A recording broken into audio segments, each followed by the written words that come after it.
क्या आपने कभी इतनी बड़ी कोका कोला बोतल देखी है? क्या आपने कहीं ऐसा सुना है कि कोई जीव अपने अंग को दोबारा हासिल कर ले? या फिर आपने किसी भूतिया रेलवे स्टेशन के बारे में सुना है? अगर नहीं तो बने रहिए हमारे साथ इस वीडियो के एंड तक, ताकि हम आपको इन रहस्यमयी बातों से रूबरू करा सके। नंबर 5, आपने काफी बड़े बड़े और खूबसूरत रेलवे स्टेशंस तो जरूर देखे होंगे, पर कभी किसी ऐसे रेलवे स्टेशन के बारे में सुना है जहां पे इंसान तो छोड़िए, ट्रेन्स भी नहीं रुकती? मैं बात कर रहा हूं भारत के एक स्टेशन बेगुनकोडर की। ये स्टेशन 1960 में खुला था और लगभग कुछ सालों तक ठीक चला। फिर उसके बाद अचानक से यहाँ अजीबोगरीब घटनाएं घटने लगी। 1967 में एक रेलवे कर्मचारी ने एक महिला का भूत देखने का दावा किया, पर किसी ने उसकी नहीं सुनी और उसकी बातों को अनदेखा कर दिया गया। असल मसला तो तब खड़ा हुआ जब रेलवे मास्टर के पूरे परिवार की लाश एक साथ उनके क्वार्टर पर मिली। इसके बाद सबको इस कर्मचारी की बात का यकीन हो गया। फिर सबने उसी भूत को इसका जिम्मेदार ठहरा दिया। और इतना ही नहीं, वहां के निवासियों का कहना था कि सूरज ढलने के बाद जब भी कोई ट्रेन यहां से गुजरती तो महिला का भूत उसके साथ दौड़ने लगता था और कभी कभी तो ट्रेन से भी तेज दौड़कर उसके आगे निकल जाता था। इसके अलावा कई बार उसे ट्रेन के आगे पटरियों पर भी नाचते हुए देखे जाने का दावा किया गया। इन सब बातों को देखते हुए आज ये स्टेशन बंद पड़ा है और 42 सालों से एक भी ट्रेन नहीं रुकी।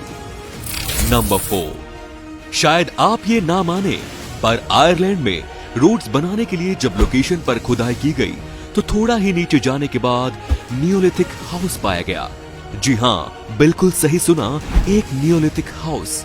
और आप ये जानकर हैरान रह जाएंगे कि ये घर कोई 500 से 600 साल पुराना नहीं था, बल्कि पूरे 5700 साल पुराना था। बाद में एक्सपर्ट्स के द्वारा ये पता चला कि वो घर एक कृषक परिवार का था जो आयरलैंड की धरती पर एक जमाने में खेती करते थे। आयरलैंड न सिर्फ खेती के लिए मशहूर है, बल्कि खेती में इस्तेमाल होने वाले औजार भी यहाँ बड़ी आसानी से मिल जाते हैं। नंबर 3, जब भी कोई बात पिरामिड पर आकर रुकती है तो एक पल के लिए आपका ख्याल इजिप्ट पर तो जरूर जाता होगा। क्यों, है कि नहीं?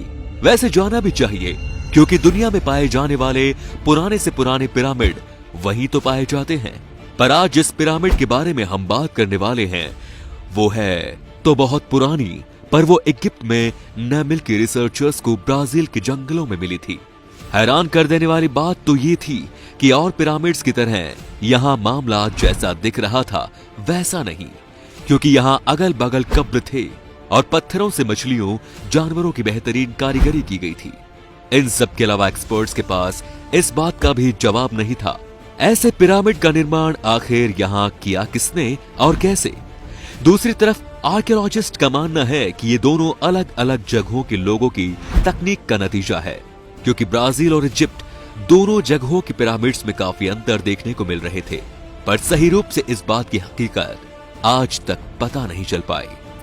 नंबर 2, अगर आप जानवरों के बारे में जानने के शौकीन होंगे तो आपने ये जरूर सुना होगा कि छिपकलियों के पास अपने अंगों को रीजनरेट करने की बेहतरीन काबिलियत होती है। पर क्या आपने कभी ऐसा सुना है कि किसी मछली के पास भी ऐसी कोई काबिलियत हो सकती है क्या? अगर नहीं सुना तो आपको बता दूं कि समुद्र की सबसे खूबसूरत मछली स्टारफिश अपने जख्मी अंगों को रीग्रो करने की काबिलियत रखती है। इस मछली के अधिकतर प्रजातियों के पास 5 आर्म्स पाए जाते हैं, जिनके जख्मी होने पर ये उन्हें आसानी से रीग्रो कर सकती है। और दूसरी तरफ कुछ स्टारफिश पूरे शरीर तक को रीग्रो करने की काबिलियत रखती है, जबकि बेबी स्टारफिश बहुत मुश्किल से अपने किसी एक अंग को रीग्रो करने में सक्षम हो पाती है। नंबर 1, हमेशा तो मैं पूछता हूँ, लेकिन इस बार मैं जवाब दूंगा, क्योंकि मुझे यकीन है कि ऐसा कोई यहाँ नहीं होगा जिसने कोका कोला न पिया हो या पीना पसंद न करते हो। पर दोस्तों, कोका की इतनी बड़ी बोतल को देखकर आपकी प्यास जरूर बुझ गई होगी। और आपको बता दूं कि आज तक इसे कोई नहीं पी पाया, और ऐसा इसलिए नहीं कि ये बहुत बड़ा था, बल्कि ऐसा इसलिए क्योंकि ये सचमुच का कोका कोला न होकर बस एक हॉट एयर बलून था। तो आज की वीडियो में बस इतना ही। बाकी मिलते हैं अगले वीडियो में कुछ और धमाकेदार फैक्ट्स के साथ। और दोस्तों वीडियो पसंद आया हो तो लाइक कीजिए और साथ ही वीडियो को शेयर जरूर कीजिए और चैनल को सब्सक्राइब करना बिल्कुल ना भूलें।